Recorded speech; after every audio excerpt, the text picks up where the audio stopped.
Hello everyone, my name is Kenneth Chow and I'm a first year internal medicine resident at the Harbor UCLA Medical Center.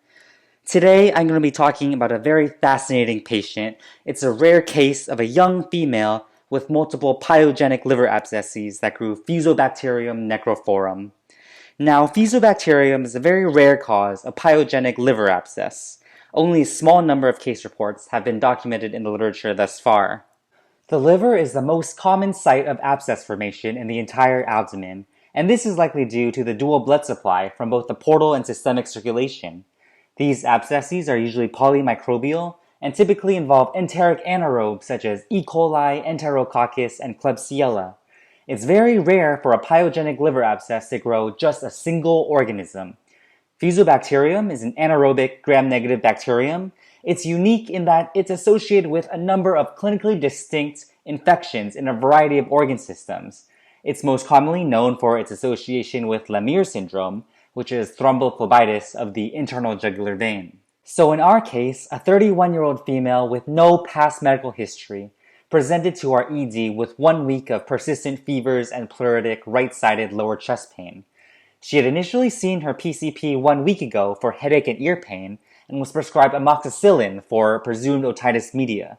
She was born in El Salvador and moved to the US when she was 9 years old and denied recent travel, sick contacts, or drug use. A previous CT scan of her chest, abdomen, and pelvis from an outside hospital had shown small liver lesions which are initially thought to represent hemangiomas versus cysts. So when she came to our hospital, we performed a multi-phase liver CT scan, which showed 3 low attenuation liver lesions with peripheral enhancement and thick walls, all located within the right hepatic lobe. They were pretty sizable. The largest lesion measured 4.4 by 3.9 by 2.6 centimeters. You can see the CT in figure 1. We started her on an empiric antibiotic regimen of ceftriaxone and metronidazole, and she underwent an ultrasound-guided aspiration by interventional radiology.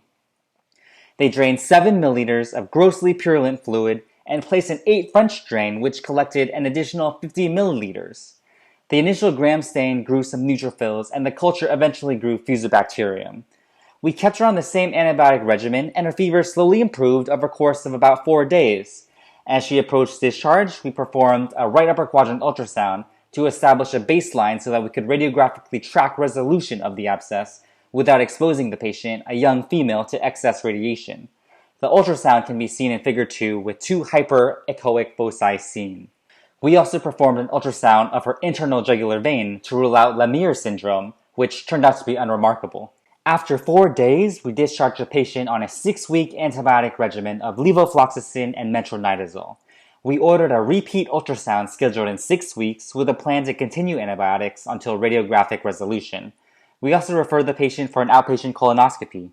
So, a few important points of discussion. Fusobacterium should be considered in patients with cryptogenic pyogenic liver abscesses, even if they are young and immunocompetent. The pathogenesis of Fusobacterium is still unclear, but is thought to be secondary to bacterial translocation from an infection from either the oropharyngeal, GI, or female GU tract.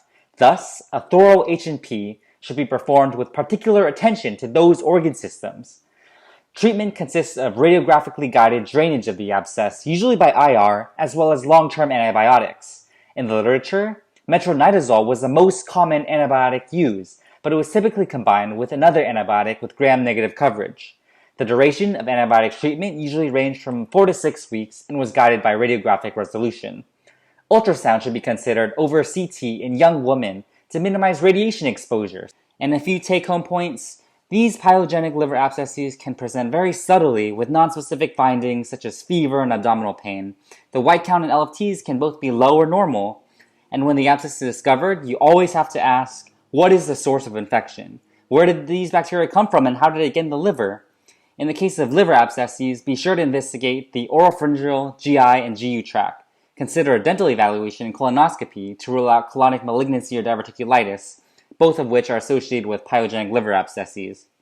And lastly, fusobacterial liver abscesses often have good outcomes with treatment. That's why it's so important to keep this in your differential, recognize it, and treat it early with drainage and long-term antibiotics. Thank you so much for listening.